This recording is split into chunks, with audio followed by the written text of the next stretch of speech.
Welcome back to episode 5 of the Chambers Chatter. I'm Shay Chambers-Helms. And I'm Laura Chambers-Babelis. And today we are super excited to have Robert Anderson with us.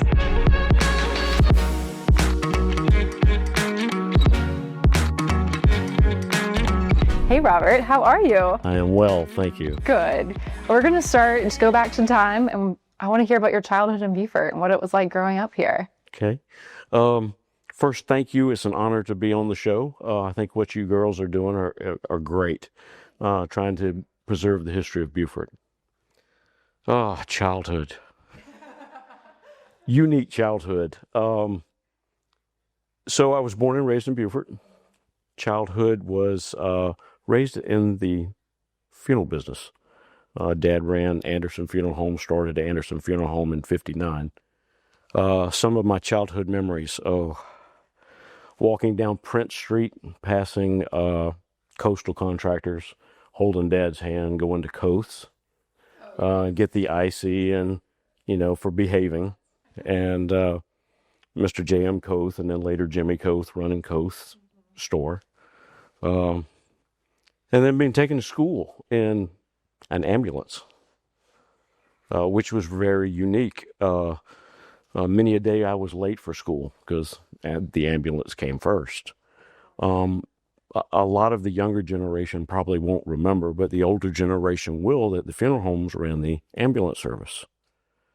Interesting. I did not know that. Yes. Huh. And in 1974, Beaufort County EMS took over, of course, the ambulance service and took it from the funeral homes, and they could focus on the funeral business and a higher level of service, if you will, because it was dedicated to just medical care. So your parents drove an ambulance, like that was your car going to school? So, yes, it was a combination hearse ambulance. Okay. When it wasn't used as an ambulance, they could take the light off and put panels on and turn it back into a hearse. And that stayed parked in the driveway at home.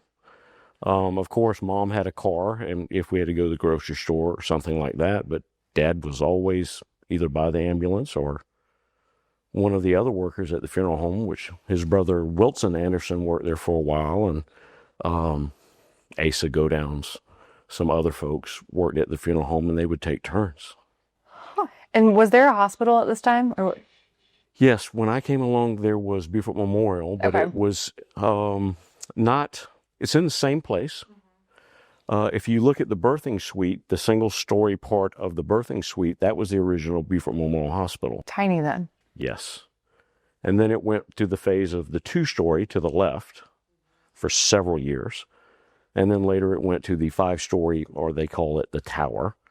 And it grew with our population.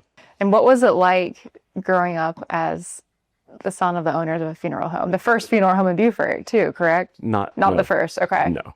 So Morale Funeral Home, to my knowledge, was the first funeral home. And it was on Bay Street. Dad started working when he came home from Korea for Morale Furniture Store. Well, the unique part of that is the furniture store was attached to the funeral home, which had the ambulance.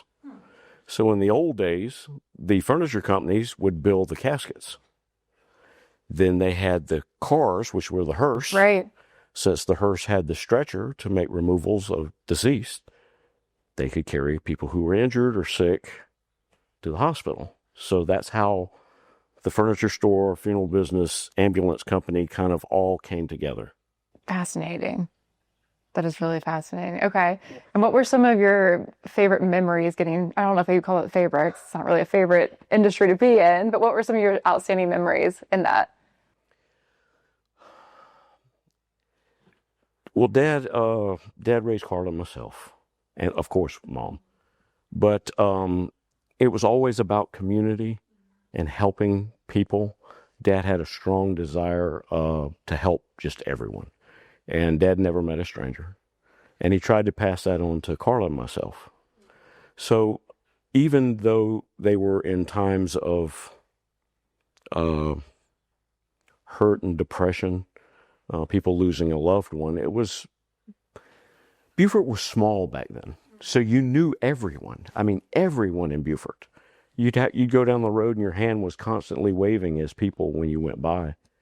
So you knew these individuals, so they were like family, and you could be there to help them. So it was nice that you knew folks, and it wasn't just a business. And you made a lot of connections, and so the funeral business was a good networking, for lack of better terms, connecting with the community. But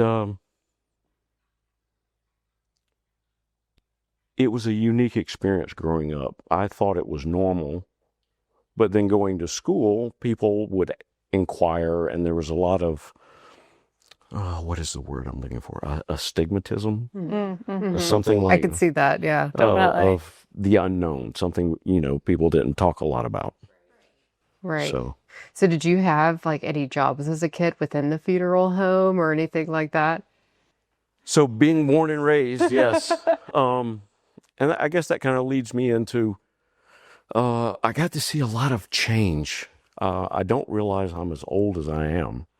I remember going with Dad to Yamasee to put bodies on the train because the airplanes they weren't big enough to handle shipping people back home. And then when the planes got bigger, I could go to the airport with him.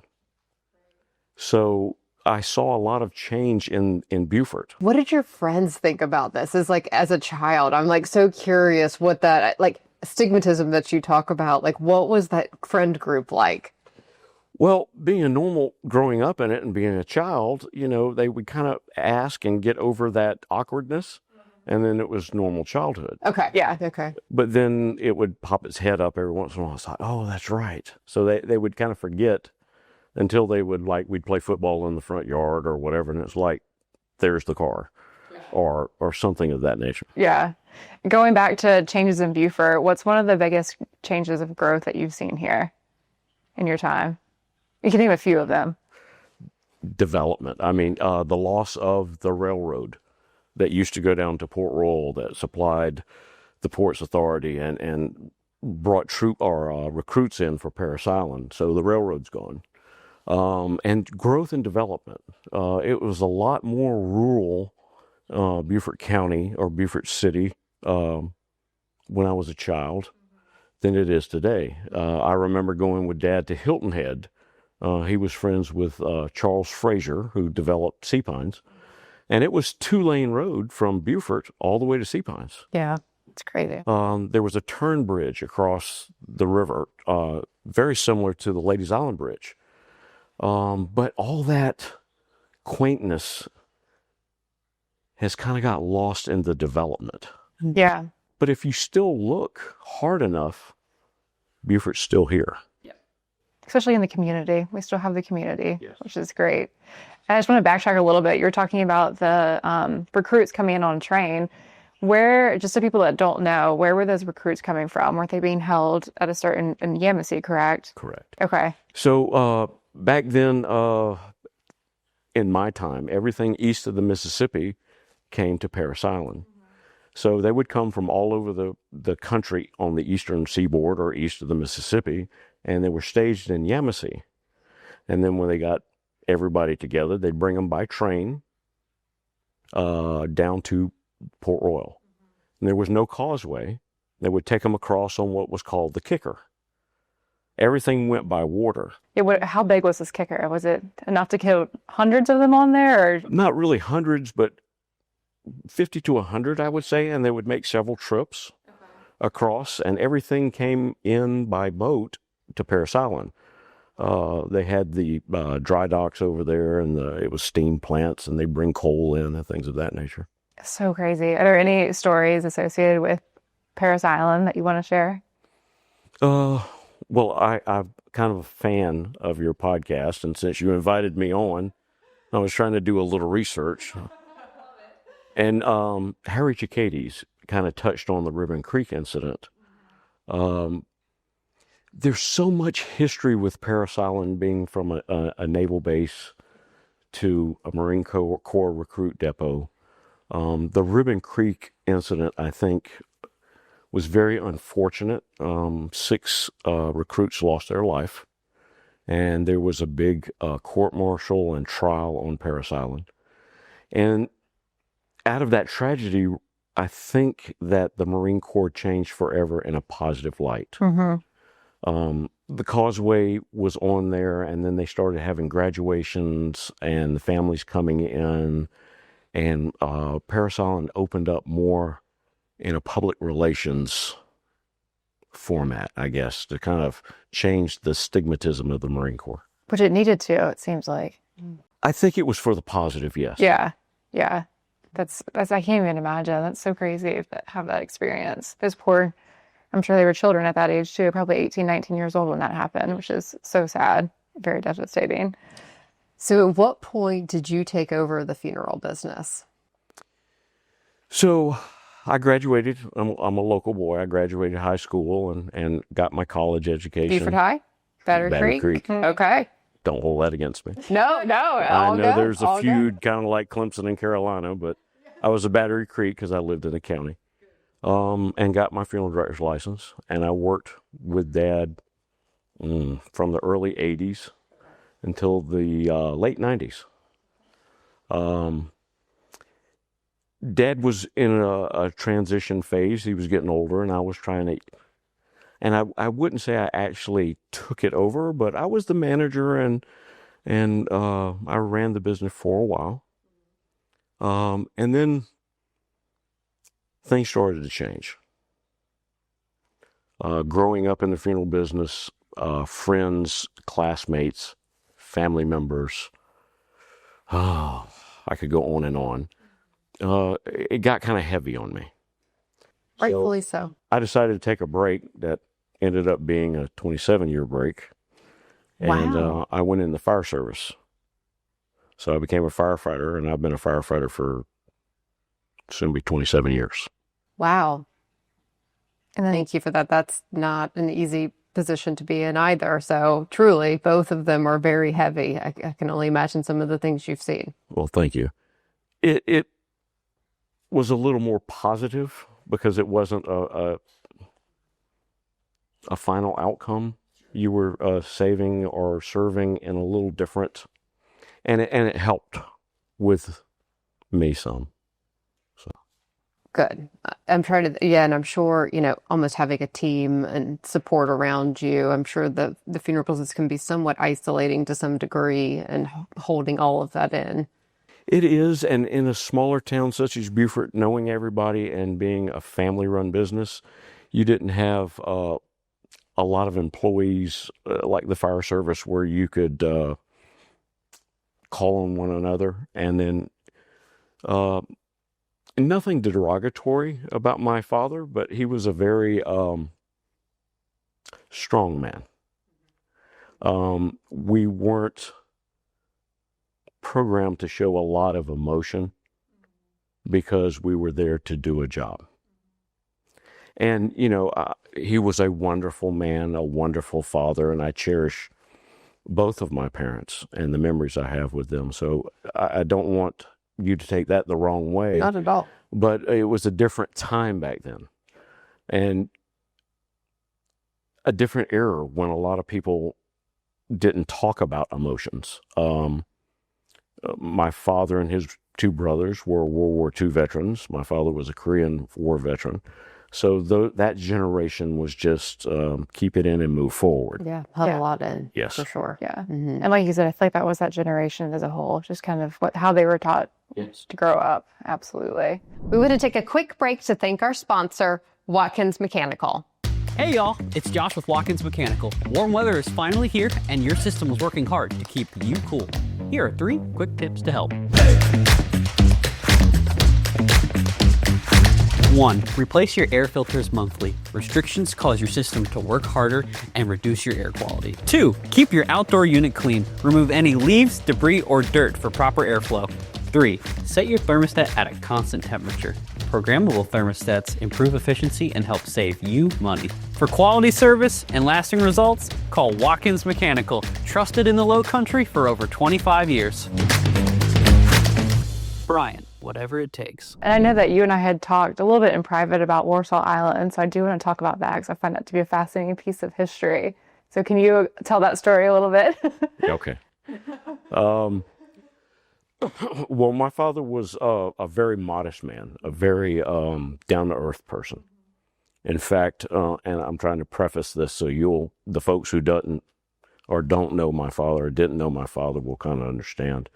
The Beaufort Gazette did a piece on him, 50 years in the funeral service. And when they went to take his photograph, they're like, "Don't you want to change into a suit?" And he's like, "Oh, no." He was in blue jeans and a flannel shirt. And he's like, "This is who I am. And if they don't know me by this, I'm not changing who I am." With that being said, a lot of people don't know that 1964, my father was on county council. He cared about everyone in Beaufort County, had a big heart. He fought for a causeway going to Warsaw Island. Warsaw Island being an island with no road access, not unlike Parris Island, needed road access. There were a lot of people who lived on Warsaw Island, and they needed the same connection to county services, fire, EMS, road services, everything else. So he fought for that. In that era, it was a little unpopular, but Dad, one of the county engineer, C.C. Haig, the bridge going on to Hilton Head is named after him. Oh, yeah. Was the county road maintenance guy. And with Dad being a friend of his, he was like, what would it cost? Well, everybody wants ponds and drainage, and the dirt would probably be free. We could build the road for next to nothing. So Dad accomplished that task. So impressive. But Dad chose not to run for re-election because he failed on one of his campaign promises. He wanted an audit of the county books. And since he couldn't fulfill that promise, he decided not to run again. Wow. Yeah. Man of his word. He was. Very much so. That says a lot right there. So, but through the county, he was able to make that happen through the county council. That's wonderful. And can only imagine the amount of people that were so thankful for that. And he wanted it to remain pretty much anonymous, but I don't think there's anything wrong with sharing that. Yeah. Yeah. I think it's good to keep that history alive. Absolutely. I'm going to completely shift gears a little bit again. Can you tell us anything about Jackpot? Oh. Operation Jackpot. Sorry. Well, there's a lot written, and you would probably get more out of the written and some other local Beaufortonians. And I don't want to interrupt. Before we go any deeper, can you just briefly explain what Jackpot is to people? So Operation Jackpot, a lot of illegal substances were being brought in to Beaufort County. Us being in the Sea Islands on all the waterways was kind of hard for those kind of trips, difficult to be tracked. Along that era was a lot of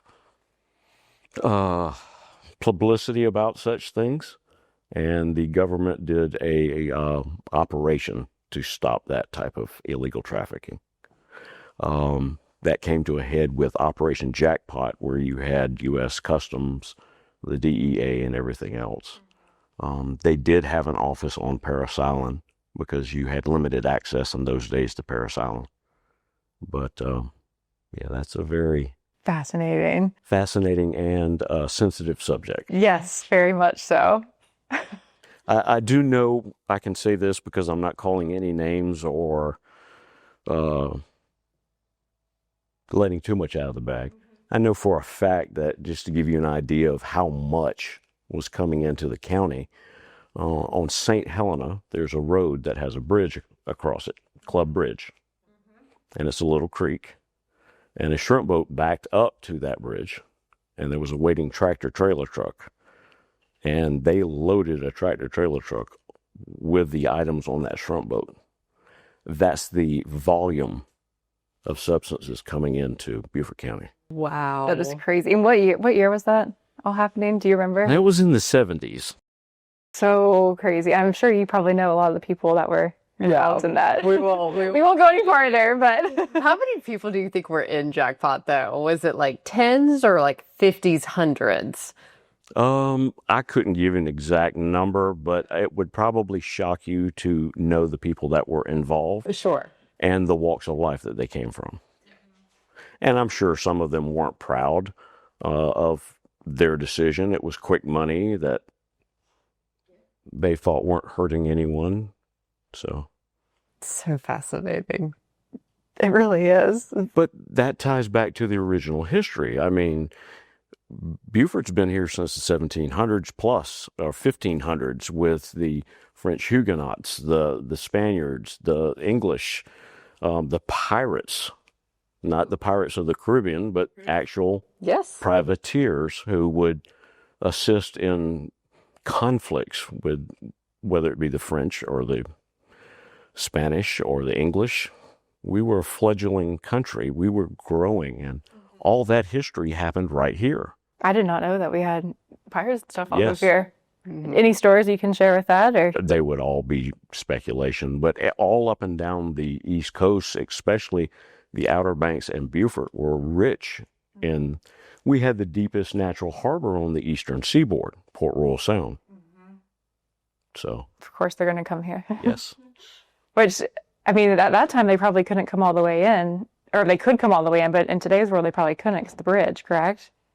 Well, Port Royal Sound comes straight in off the ocean Of course, with Parris yeah. Island, Hilton Head, and St. Helena, and it terminated right there at the Ports Authority in Port Royal, Right, Mm-hmm. right. where Yeah. it tied in with the train and everything else. Trained.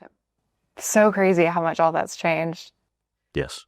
The history of we could go on so many different tangents, truly. And I'm like, oh God, which way do we go? But we'll bring it back to just you and kind of your history, and let's go back to firefighting and like what were some wonderful, memorable things. And I'm assuming you retired from that, and that was Oh, I'm still active. you were still active. Yes.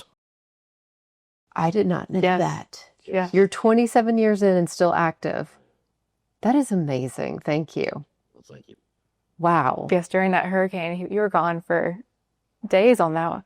Hurricane Matthew, about 10 days. Yeah. I was on the job for 10 days. What was again, your show, Nan Brown Sutton, her and her husband were in a canoe on one of the streets because the area right in front of the chocolate tree had flooded. And I mean waist deep. Yeah, it was really deep. Beaufort has a history of hurricanes and great fires and tremendous loss of life on the Sea Islands. I think it was and please don't quote me, the 1840s or somewhere around there, a major hurricane came in and there was tremendous loss of life on the islands. But yeah, people forget the beauty. Well, they're so enamored by the beauty of the Sea Islands, and it's a beautiful day today, that when a storm comes in, they don't realize we're a barrier island. And when that surge comes in, I saw Highway 21, Ladies Island Airport, where it was at the bottom of the speed limit signs. That is crazy. That's a good solid, 6 feet? Yes. Yeah. Easily. And that was a very minor storm. Minor. Mm-hmm. Yeah. Oh my goodness. What are some things that you would recommend to the younger generation like us to help preserve the history and just to keep learning about it and everything? What y'all are doing is tremendous, trying to capture some of the history and get it recorded from the Beaufortonians, which is great. But for people who aren't interested in it now or don't realize how we take advantage or we take for granted the amount of history that's in Beaufort County. And I would suggest that whether you've moved here, you didn't care about history because you were young and growing up, and now you do, look for it. It's all still here. Such as the Parish Church of St. Helena. It's been here since the 1700s, the original building. It saw the American Revolution, the Civil War, and all the transitions. Isn't that crazy that it's still standing? There are antebellum houses and houses that have been here forever. And tour of homes is great. The ghost tour has a lot of history. It really does. They talk about Blackbeard, Pirate Blackbeard, and that one. Oh, they do actually. Yeah. The Yamasee Indians. Funny story if I can share, and I hope it's appropriate. So I was talked into going on the ghost tour, and I'm riding on the carriage, and I kind of keep to myself, and I'm listening to the stories and everything. And there was a story about a doctor here in Beaufort, and the doctor was afraid, and I think it was either yellow or scarlet fever, where people would appear to be deceased, and they weren't. And then to counteract that, they had such things as a bell. Once the body was buried, they'd have a bell in case the person woke up. And so they shared this story about the doctor who was petrified of being buried alive. So he was buried above ground in the parish church of St. Helena's churchyard. And I was like, I know where he's at. I remember the story as a kid. I've been there. And that's one of those obscure histories that people are like, yeah, whatever. So after the tour, I took the group that was with me, and we went to the church. It's lit up. It's in the middle of the night, and took them to his above the ground tomb. Oh, wow. Now, the wooden door had rotted away, but they had bricked it up, and that's actually where he was buried. So cool. It is so cool. There's the amount of history here is unbelievable, and I'm so glad that you have been here to be able to share so much of it. And I hear you talk about how important community is to you. Do you have any recommendations, especially for the people moving here who, are looking to be in a community, or even our generation who's starting to, become professionals and work? And like, what would be your recommendation to help with that community, especially as you've shifted careers and kind of done different aspects? Well, we're very fortunate to be in the South.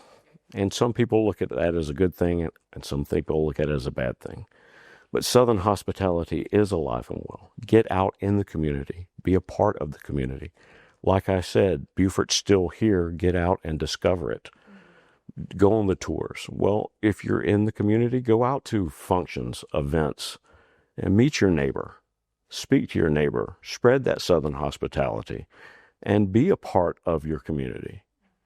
But be courteous enough to agree to disagree, and value someone else's opinion, whether you agree with it or not, because we're not all going to agree about the same thing. But if we can communicate and talk about it with our Southern hospitality, in our beautiful little part of the world that everyone wants to come to, we might make it a little bit better place. And that's what makes it such a beautiful community. It is. Absolutely. So fortunate to live here. Well, as we wrap things up, is there any other last stories that you want to share with the group? Oh, I could go on for hours, but we'll just leave it for that, or maybe that leave was it for a another great time. note. It was amazing. Thank you so much for coming on. It's been a pleasure. Thank you. Thank you. Thank you.